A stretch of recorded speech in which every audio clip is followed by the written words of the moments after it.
Hi, we just had a show, poetry, with Dinah Berland, and she told me that she was keeping Shabbos, Shemer Torah mitzvahs, and so that was interesting. I wanted to know how that journey was for her. Well, I had not been keeping Shabbat, and then I met this fellow at a Jewish study group, and he persuaded me that we should do that. And so I started keeping Shabbat with him and making a lovely dinner every Friday night, and I loved it. It was wonderful, and it was very meaningful. What rules did it entail, the Shabbat? Well, of course, lighting candles and saying the prayers, and I hadn't done that before. I mean, it wasn't like it was foreign to me. I had done it, but I just hadn't done it on a regular basis, and I hadn't actually kept the whole Sabbath period. You meant that Friday night was the... Friday night, yeah. And then, we would do all the prayers and the challah and the wine and the food and the whole thing, yeah. Well, and how long did that last? A couple of years.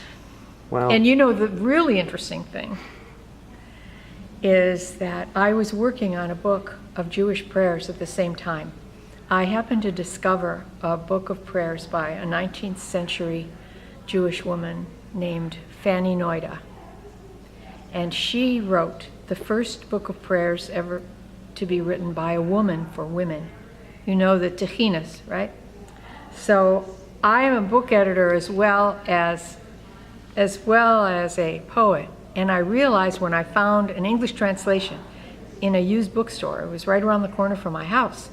And it was a time when I really needed a prayer. And there was, my son was absent from me, and he was estranged from me.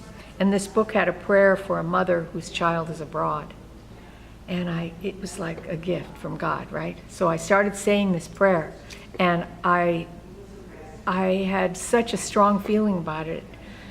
It gave me the courage to reach out to him again. And he came back into my life after 11 and a half years.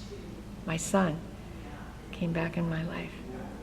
And so I knew that this was an important book, that the prayer was not just important, but the book. And so that's when I decided I had to bring it back into common use again. And so I did. And I created a verse translation from the German. And it's called Hours of Devotion, Fanny Noida's Book of Prayers for Jewish Women. So I was working on that book when this fellow came into my life. So it was perfect because I needed to be in that space at that time. So it was very meaningful to me. Well, they would say in the old country, you earned your supper tonight. Thank you. Thank you. Thank you.